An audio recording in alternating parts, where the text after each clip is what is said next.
A lot of people thought that Jean-Michel came from the ghetto, that he was a real tough street kid.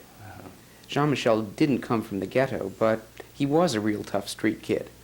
He left home around age 15 and basically lived on the streets of Greenwich Village. He slept in Washington Square Park. His father, in fact, told me a story about coming to find him and finding him in Washington Square Park and trying to bring him back home. Well, like a lot of artists, Jean-Michel reinvented himself.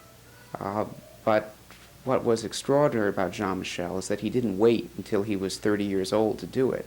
He did it when he was 15, 16, 17 years old. How did he become part of the art world? Or how did he get introduced to the art world?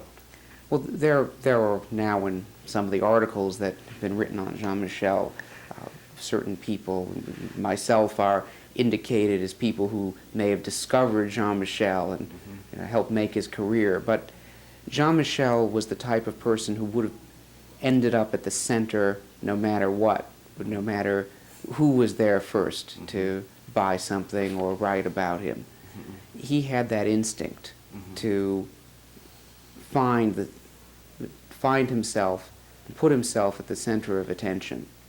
I believe I first saw his work in his apartment with Diego Cortez. Diego had met him and said, "You know that guy Samo? He's doing these great little paintings now, drawings."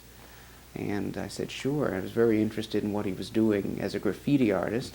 And so we went to visit Jean-Michel in this little apartment he shared with Suzanne Malouk at around 1st Avenue and 1st Street. Tiny little place. And I'll never forget walking in there. Every surface of this apartment was covered. There's little drawings strewn all over the floor, writing all over the walls. And then I'll never forget this refrigerator.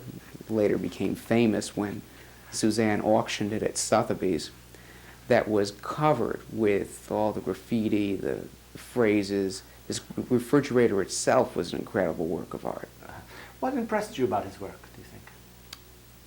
It's the ability that Jean-Michel had to go direct from what was going on deep in the recesses of his brain and just pour it out right onto the piece of paper, right onto the canvas.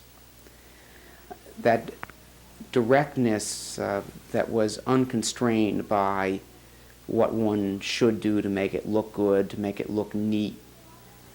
It was pure energy pouring out there. But what was special is, there are, all kinds of people who aren't great artists can pour directly out onto a canvas. But Jean-Michel also had this natural instinct for composition and for inventive uses, even of simple materials like crayons. I would say that Jean-Michel had more raw talent as an artist than anyone I've ever met in my life.